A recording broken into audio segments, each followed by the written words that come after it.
Hello student, कैसे हो सारे। आज हम यहाँ पर डिस्कस करने वाले हैं आपके most asked question of chemistry part 1। जैसे कि आपका बोर्ड एग्जाम अभी 2-3 मंथ में रहेगा, तो आपका ऑलमोस्ट प्रिपरेशन तो हो गया रहेगा।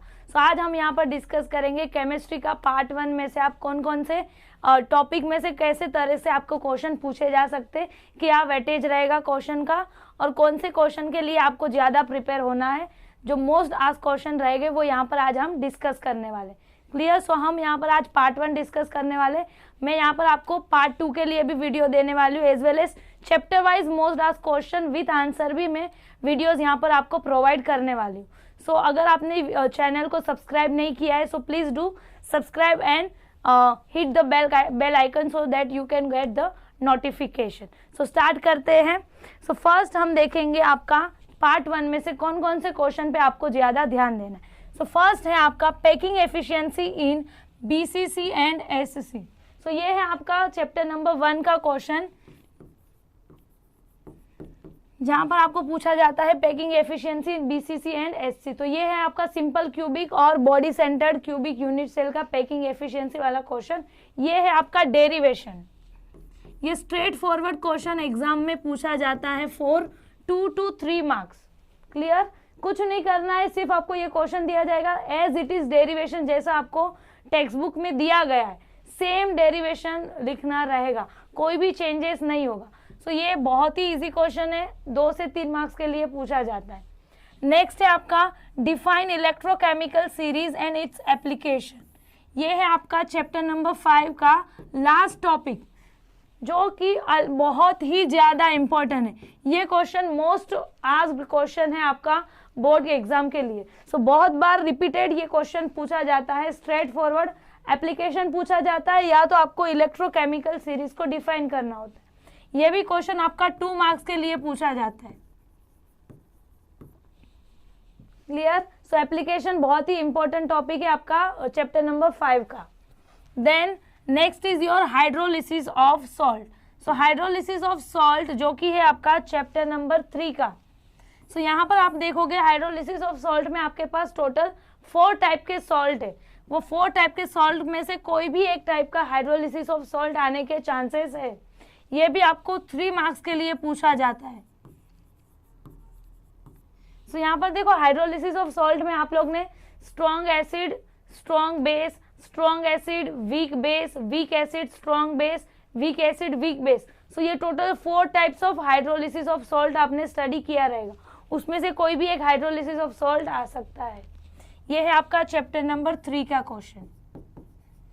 Then write a note on Frenkel defect and Schottky defect. ये भी आपका मोस्ट आस्क्ड क्वेश्चन है चैप्टर नंबर 1 का, जो आपका लास्ट टॉपिक है that is your defect.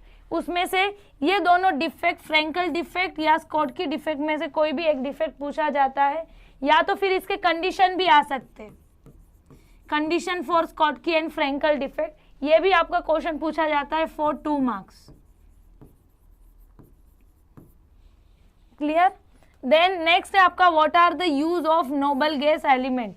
Nobel gas element ये है आपका सेकेंड लास्ट क्वेश्चन पार्ट 1 का केमिस्ट्री का। एलिमेंट ऑफ ग्रुप 16, 17 एंड 18 का क्वेश्चन है नोबल गैस का यूज। ये भी आपको 1 मार्क्स के लिए पूछा जाता है। Right down the any 2 uses of noble gas element, या कोई भी, या तो फिर ये चैप्टर में से कोई भी एक और दिया जाएगा और उसको आपका फॉर्मूला बताना रहेगा। कोई भी डिफरेंट और जो आपने चैप्टर नंबर देखो 16, 17, 18 जो आपका चैप्टर है, उसमें आपका फर्स्ट जो पेज दिया है इंट्रोडक्शन पेज, उसमें देखो बहुत सारे और दिए गए, और वो और का केमिकल फॉर्मूला क्या रहेगा वो भी आपको पूछा जाता है फॉर 1 मार्क्स।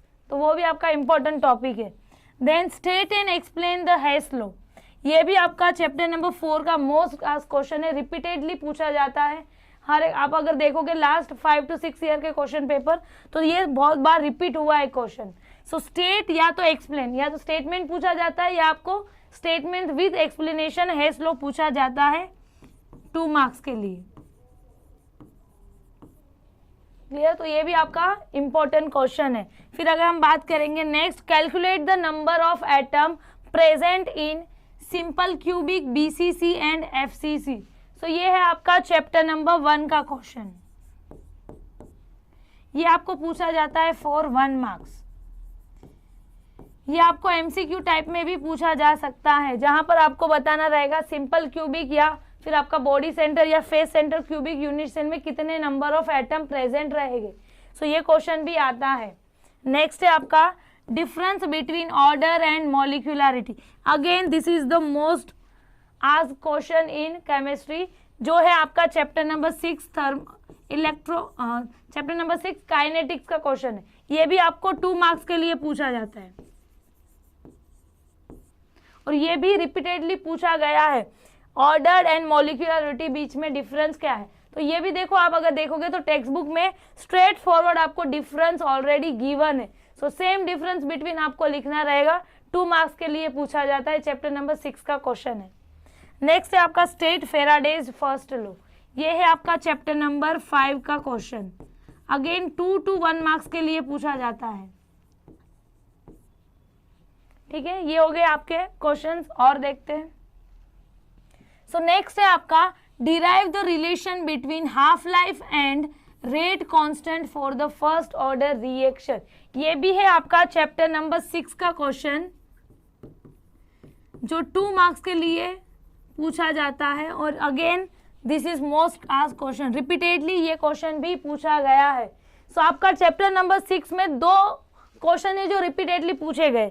एक ये है आपका difference between order and molecularity, और एक ये वाला जो अभी हम डिस्कस कर रहे हैं, हाफ लाइफ और rate constant for first order reaction. अगर आप देखोगे तो टेक्स्ट बुक में आपको 0 ऑर्डर रिएक्शन और फर्स्ट ऑर्डर रिएक्शन दोनों के लिए क्वेश्चन दिए गए हैं, दोनों के लिए ये डेरिवेशन दिया गया है हाफ लाइफ का। उसमें से मोस्टली तो फर्स्ट ऑर्डर के लिए ही पूछा जाता है, बट कभी कभी चांसेस है कि आपको 0 ऑर्डर रिएक्शन के लिए भी पूछा जाए। तो अब ये दोनों भी डेरिवेशन प्रिपेयर करके रखो, उसमें से मोस्ट प्रोबेबल है कि एक तो आ सकता है। नेक्स्ट है आपका पीवी वर्क डेरिवेशन। सो आपका जो चैप्टर नंबर 4 है थर्मोडायनामिक्स, उसमें से आपको प्रॉब्लम्स ज्यादा आने वाले, that is your numerical part. या तो न्यूमेरिकल आते हैं, या तो आपका हेस लॉ, या तो फिर डेरिवेशन आते हैं। सो आपके चैप्टर नंबर 4 में देखो 2 डेरिवेशन है, एक है derive the derivation for PV work और एक है आपका कॉन्सेप्ट ऑफ मैक्सिमम वर्क। सो दोनों भी डेरिवेशन आपके इंपॉर्टेंट है, 3 मार्क्स के लिए पूछे जाते हैं। सो वो दोनों डेरिवेशन भी आप प्रिपेयर करके रखो। एक तो है आपका derive the derivation for PV work और एक है आपका कॉन्सेप्ट ऑफ मैक्सिमम वर्क। सो दोनों डेरिवेशन आप प्रिपेयर करके रखो, एज इट इज आपको लिखना रहेगा, उसमें कोई घुमा के क्वेश्चन नहीं, स्ट्रेट फॉरवर्ड क्वेश्चन पूछे जाने वाले। नेक्स्ट है आपका relation between pH and pOH. So ये देखो आपको चैप्टर नंबर 3 में दिया गया है पीएच एंड पीओएच का रिलेशन, वो वाला pH plus pOH equals to 14 जो है, ये रिलेशन आपको कैसे मिलता है, ये भी आपको 2 मार्क्स के लिए पूछा जाता है। नेक्स्ट है, अभी हम बात करेंगे डेफिनेशन की।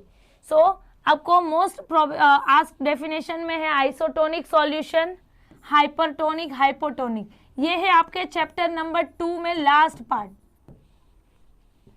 सो जो आपका ऑस्मोटिक प्रेशर के बाद जो 3 डेफिनेशन दिए गए हैं, आइसोटोनिक, हाइपरटोनिक, हाइपोटोनिक, इसमें से आइसोटोनिक भी बहुत बार पूछा गया है। सो आप डेफिनेशन प्रिपेयर करके ही रखो।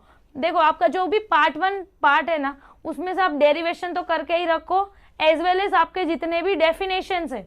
जैसे कि अगर मैं बात करूंगी आपका थर्मोडायनामिक चैप्टर, तो थर्मोडायनामिक चैप्टर में आप देखोगे आपका जो हाफ चैप्टर के बाद वाला जो पार्ट है ना, उसमें बहुत सारे डेफिनेशंस है। सो वो डेफिनेशन में से 1 या 2 डेफिनेशन तो आपको श्योरिटीज के साथ बता सकती हूँ आना ही है, क्योंकि मोस्ट ऑफ द टाइम हमने देखा है आपका ऑलमोस्ट 2 डेफिनेशन तो आते ही है। सो आप हर एक डेफिनेशन प्रिपेयर करके रखो, ठीक है। नेक्स्ट है what is the interhalogen compound. So ये भी आपका ग्रुप 15, 16, 18 का 16, 17 एंड 18 चैप्टर का पार्ट है। ये भी आपको 1 मार्क के लिए पूछा जाता है। नेक्स्ट है आपका difference between isothermal and adiabatic process. So ये क्वेश्चन पूछा गया था, यहाँ पर है आइसोथर्मल और एडियाबेटिक प्रोसेस के बीच में डिफरेंस क्या है। ये भी आपका चैप्टर नंबर 4 का क्वेश्चन है। यहाँ पर ये 2 प्रोसेस की जगह पर और भी कोई प्रोसेस आ सकती है, जैसे कि आपकी आइसोबेरिक प्रोसेस है, आइसोकोरिक प्रोसेस है। So write down the difference between isochoric and adiabatic. So कोई भी 2 प्रोसेस के बीच में डिफरेंस भी आ सकता है। Next is on discuss the anomalous behaviour of fluorine and oxygen. ये भी मोस्ट रिपीटेड क्वेश्चन है। फ्लोरीन और ऑक्सीजन का में से कोई भी एक का एनामिलस बिहेवियर भी पूछा जाता है। ये है आपका ग्रुप 16, 17 एंड 18 का क्वेश्चन। ये भी आपको 2 मार्क्स के लिए पूछा जाता है। स्ट्रेट फॉरवर्ड क्वेश्चन है। चैप्टर में देखो सेम एनामिलस बिहेवियर करके पूरा टॉपिक डिस्कस किया गया है, तो वो स्ट्रेट फॉरवर्ड आंसर आपको लिखना रहेगा। Next state the first law of thermodynamic and give it's mathematical expression. ये है आपका चैप्टर नंबर 4। यहाँ पर या तो अगर 1 मार्क्स के लिए आता है तो सिर्फ स्टेटमेंट दिया पूछा जाता है कि right down the statement of first law of thermodynamics. अगर मैथमेटिकल एक्सप्रेशन के साथ आपको डिराइव करना रहेगा तो 2 से 3 मार्क्स के लिए पूछा जाता है। सो एक तो यहाँ पर ये फर्स्ट लॉ ऑफ थर्मोडायनामिक्स से ये क्वेश्चन आ सकता है, या तो फिर आपके देखो उसके बाद ही टॉपिक है जहां पर हमने फर्स्ट लॉ ऑफ थर्मोडायनामिक को डिफरेंट प्रोसेस के लिए भी आपका फॉर्मूला कैसे चेंज होगा, लाइक हमने एडियाबेटिक प्रोसेस, फिर आपका आइसोथर्मल हो गया, फिर आपका आइसोकोरिक प्रोसेस हो गया, देन आइसोबेरिक प्रोसेस हो गया। तो ये सारी प्रोसेस के लिए आपका first law of thermodynamic expression में क्या चेंजेस होगा वो भी क्वेश्चन पूछा जाता है। तो आपका जो फर्स्ट लॉ ऑफ थर्मोडायनामिक है वो भी आप प्रिपेयर करके रखो, उसका मैथमेटिकल एक्सप्रेशन और उसके नीचे जो बाकी प्रोसेस के लिए भी आपका एक्सप्रेशन कैसे चेंज होता है, तो उसमें से भी आ सकता है क्वेश्चन। नेक्स्ट है आपका the relation between molecular mass, the relation between molecular mass of solute from elevation of boiling point. ये है आपका चैप्टर नंबर 2 का क्वेश्चन। रिलेशन फाइंड आउट करना है molecular mass and elevation of boiling point के लिए। सो ये भी आपको 2 मार्क्स के लिए आता है, ठीक है। नेक्स्ट है इम्प्यूरिटी डिफेक्ट। सो जैसे कि मैंने लास्ट में भी बताया आपका Schottky defect and Frenkel defect, और एक टाइप है आपका इम्प्यूरिटी डिफेक्ट। सो इसमें से इम्प्यूरिटी डिफेक्ट और एक आपका एफ सेंटर्ड जो है, एफ सेंटर्ड डिफेक्ट, वो भी इंपॉर्टेंट है, वो भी पूछा जाता है 1 to 2 मार्क्स के लिए। नेक्स्ट है आपका डेफिनेशन। जैसे कि मैंने बोला आपको चैप्टर नंबर 4 में जितने भी डेफिनेशन है ये सारे देखो चैप्टर नंबर 4 के डेफिनेशन है। जैसे कि आपका enthalpy of atomisation, enthalpy of ionisation, enthalpy of sublimation, enthalpy of vaporisation, enthalpy of fusion, बहुत सारे डेफिनेशन गिवन है। सो उसमें से कोई भी 1 या 2 आ सकते हैं। सो ये आता है आपका 1 मार्क्स के लिए, ठीक है। नेक्स्ट है डिफाइन द रेट लॉ। ये है आपका चैप्टर नंबर 6, अगेन 1 मार्क्स के लिए पूछा जाता है। व्हाट इज ऑक्सो एसिड, तो यहाँ पर देखो आपका दिया गया है ऑक्सो एसिड्स ऑफ सल्फर। ये भी है आपका ग्रुप 16, 17, 18 का chapter number. So group 16, 17 and 18 chapter जो है उसका ये भी आपका इंपॉर्टेंट क्वेश्चन है, पूछा जाता है what is the oxo acid, और उसके स्ट्रक्चर भी पूछे जाते हैं। आपको कोई भी एक ऑक्सो एसिड का नेम दिया जाएगा और आपको पूछा जाएगा ड्रॉ द स्ट्रक्चर। सो वो भी 1 मार्क्स के लिए आता है। सो आपके जितने भी ऑक्सो एसिड है with name, with structure, name and structure दोनों भी प्रिपेयर करके रखो। कभी कभी नेम दिया जाएगा, आपको स्ट्रक्चर ड्रॉ करने के लिए पूछा जाता है 1 मार्क्स के लिए। Why transition element are coloured, ये आपका transition and inner transition element का चैप्टर में से पूछा जाता है। Why transition elements are coloured, most asked question है ये भी वो चैप्टर का, क्लियर। देन आपका जनरल इलेक्ट्रॉनिक कॉन्फ़िगरेशन भी यहाँ से पूछा जाता है 1 मार्क्स के लिए। जनरल इलेक्ट्रॉनिक कॉन्फ़िगरेशन ये पूछा जाता है आपका डी ब्लॉक या एफ ब्लॉक के लिए, ठीक है। ये 1 मार्क्स के लिए पूछा जाता है। देन नेक्स्ट है what is the covalent solid and give its example. So ये भी पूछा जाता है 2 मार्क्स के लिए। ये है आपका चैप्टर नंबर 1 का टॉपिक।